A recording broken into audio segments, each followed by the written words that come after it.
Comisións de UGT manifestaronse esta mañá ás portas da subdelegación de Pontevedra co fin de demandar un sistema público de pensións e de calidade.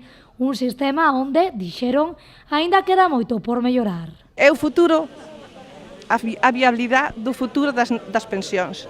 Nós queremos que as pensións sexan seguras e dignas.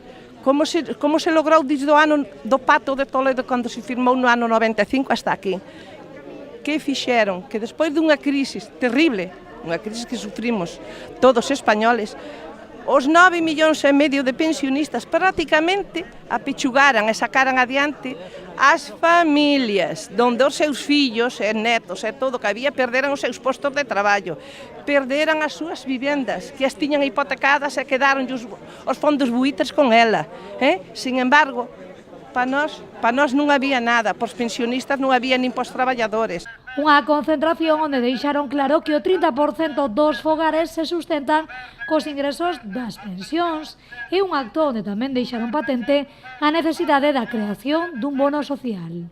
Tamén queremos que non deixa de ser para as familias menos favorecidas cos ingresos que teñen un bono social que acolla as enerxías tanto de electricidade como gas, cidade como butano, porque agora que xa nos vai vir pronto o inverno, eso supónse unha cantidade de diñeiro moi preocupante nos gastos que fan. Dende estes sindicatos teñen claro que continuarán coas súas reivindicacións na rúa ata que consigan o seu cometido e se confirme un sistema público de pensións e de calidade.